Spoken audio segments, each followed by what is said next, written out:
ये हमारी एक्सरसाइज 6.2 का फर्स्ट क्वेश्चन है। तो ये हमारा डायग्राम दिया है और इसमें हमें x की और y की वैल्यू पूछी है। हम x की वैल्यू निकालते हैं। सबसे पहले आप बताइए, एक स्ट्रेट लाइन है और इस पर बना पूरा एंगल कितना होगा 180 डिग्री। तो ये एंगल 50 प्लस x कितना होगा 180 डिग्री।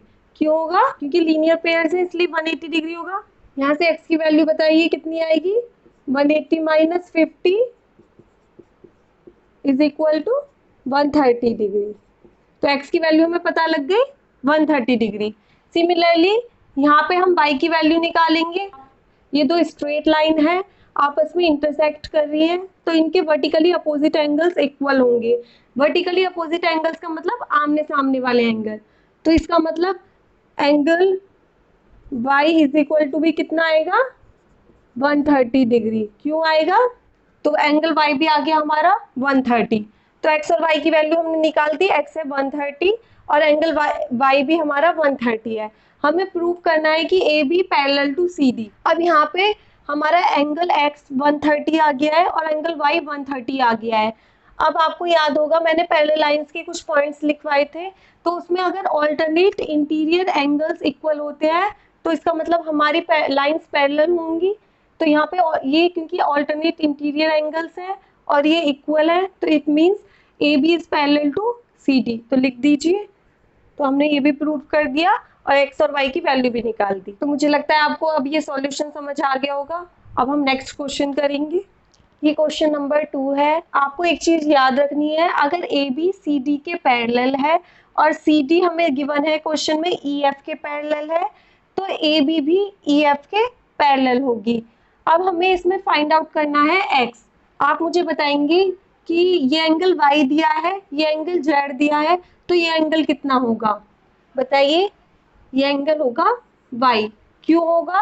क्योंकि ये दो लाइन पैरेलल दी हुई है, C D parallel to E F, तो कॉरेस्पॉन्डिंग एंगल्स हमेशा इक्वल होंगे। ये अगर y है तो ये भी कितना होगा y। तो इसका मतलब ये y होगा। अब मुझे बताइए y प्लस जेड कितना होगा, क्योंकि ये स्ट्रेट लाइन है तो y प्लस जेड कितना होगा 180 डिग्री। अब यहाँ से हमें y प्लस जेड की वैल्यू पता लग गई और यहाँ हमें y और z का रेशियो दिया है, तो y और z की आप सेपरेट वैल्यू निकाल लेंगे। कैसे निकालेंगे? हमें दिया है y upon Z is equal to 3/7। y हम मान लेते हैं 3a, z हम मान लेते हैं 7a। तो y प्लस जेड कितना आएगा बताइए, 3a प्लस 7a 10a। अब यहाँ पे y प्लस जेड हमारा कितना है 180 डिग्री, तो यहाँ y प्लस जेड की जगह 180 डिग्री रख दीजिए इज इक्वल टू 10a।